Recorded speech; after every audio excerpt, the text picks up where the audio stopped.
দোল পূর্ণিমার নিশি নির্মল আকাশ, মৃদুমন্দ বহিতেছে মলয় বাতাস। আজ দোল পূর্ণিমা, বাঙালির বাড়িতে বাড়িতে হচ্ছে সত্যনারায়ণ পুজো। তো সত্যনারায়ণ পুজোর জন্য যে মেন প্রসাদ অর্থাৎ সিন্নি প্রসাদ কিভাবে বানাবেন, অনেকেই এরকম রয়েছেন বাঙালি যারা বাইরে রয়েছেন এবং চাইছেন যে সত্যনারায়ণ পুজোতে সিন্নি প্রসাদ বানাতে। তো সত্যনারায়ণ পুজোতে সিন্নি প্রসাদ কিভাবে বানাবেন তার জন্য সেই উপায় নিয়ে চলে এসছে আর্টিসমেন্সের টিম। তো তাড়াতাড়ি আমরা শুরু করছি, বেশি দেরি না করে। কিভাবে আপনি সত্যনারায়ণ পুজোর সিন্নি প্রসাদ করবেন, চলুন শুরু করা যায়। তো সত্যনারায়ণ পুজোর সিন্নি প্রসাদের জন্য যে যে উপকরণগুলো লাগবে সেটা হচ্ছে আটা, ভেজানো সুজি, এটা জলে ভিজিয়ে রেখেছি সুজিটা আমরা, চিনি, নারকেল কোড়ানো, এটা হচ্ছে 3 ধরনের বাদাম আমরা গ্রাইন্ড করেছি, সেটা হচ্ছে আলমন্ড, পেস্তা আর কাজু বাদাম, কাঁচা দুধ, এরপর যে যে ফলগুলো লাগবে, কলাটাকে আমরা ম্যাশ করে দেবো। আপনারা চাইলে হাতেও করতে পারেন, আমরা গ্রাইন্ডারে ম্যাশ করে দেবো, তাতে হাত লাগাতে হবে না। আঙ্গুর, কালো আঙ্গুর, সবেদা, আপেল, আম, লেবু আর বেদানা। চলুন এবার শুরু করা যাক সিন্নি প্রসাদের প্রস্তুতি। তো প্রথমে দুধটাকে ঢেলে দিতে হবে, কাঁচা দুধ বড় একটা পাত্রের মধ্যে ঢেলে নিতে হবে, কারণ অনেকগুলো এখানে উপকরণ রয়েছে তো তাই বড় পাত্র লাগবে। এরপর আটাটাকে আমরা দিয়ে দিলাম দুধের মধ্যে,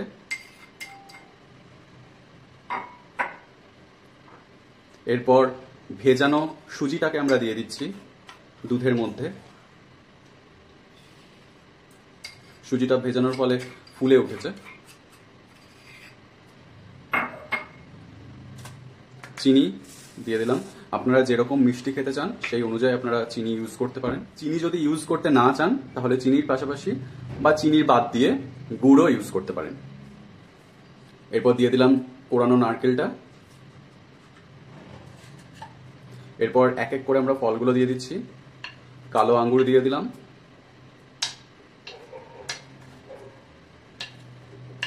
আঙ্গুরগুলো দিয়ে দিলাম, সবেদাগুলো দিয়ে দিলাম, আপেল দিয়ে দিলাম, আমটা দিয়ে দিলাম, লেবু আর বেদানাগুলোও দিয়ে দিলাম। প্রসাদ তো তাই একটু ধীরে সুস্থে বানাতে হবে, একটু ধৈর্য ধরে। এরপর 3টে বাদামের যে গুঁড়োটা বানিয়েছিলাম, গ্রাইন্ড করেছিলাম, সেটাও দিয়ে দিলাম।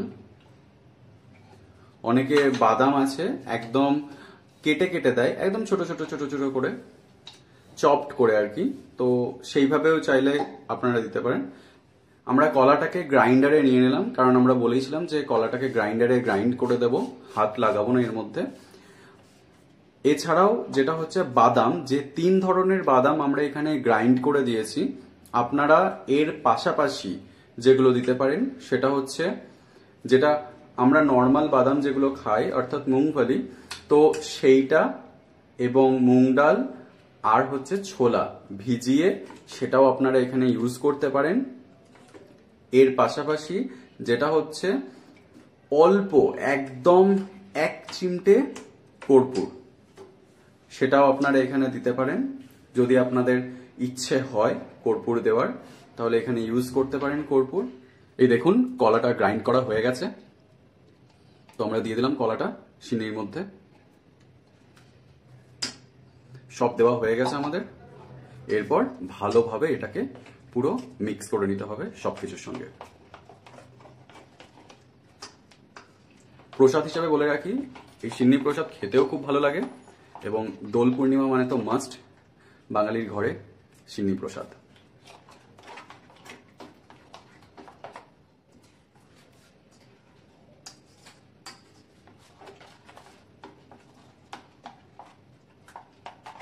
প্রায় প্রস্তুত হয়ে গেছে। সবশেষে শুধু আপনাদেরকে একটা কথাই বলে রাখি, সিন্নি প্রসাদ অর্থাৎ ভগবানের প্রসাদ, তো ভগবানের প্রসাদ তুলসী পাতা ছাড়া অসম্পূর্ণ। তাই সব শেষে আপনাদেরকে যেটা করতে হবে, একটা তুলসী পাতা দিয়ে দিতে হবে এখানে। তারপর ভগবানকে নিবেদন করতে হবে এই সিন্নি প্রসাদ। তারপর সকলে মিলে খান এই সিন্নি প্রসাদ। এই যে সিন্নি প্রসাদের যে পদ্ধতিটা দেখালাম আপনাদেরকে, কেমন লাগলো অবশ্যই জানান আমাদেরকে। ভালো লাগলে লাইক করে দিন, কমেন্ট করে জানান কেমন লাগলো সিন্নি প্রসাদ। আপনার বন্ধুদের সঙ্গে শেয়ার করুন, যারা বাইরে যারা সিন্নি প্রসাদ খেতে পারে না তাদেরকেও শেয়ার করুন, তাহলে তারাও বানিয়ে খেতে পারবে। আপনার পরিবার পরিজনদের সাথে শেয়ার করুন, যারা জানে না কিভাবে বানাতে হয় তাদেরকেও শেয়ার করুন, এবং অবশ্যই সাবস্ক্রাইব করে দিন আর্ট ইজ মেন্স চ্যানেলটাকে, এবং ভালোভাবে দোল খেলুন। খুব শীঘ্রই দেখা হবে আপনাদের সঙ্গে আরো একটা নতুন রেসিপি নিয়ে।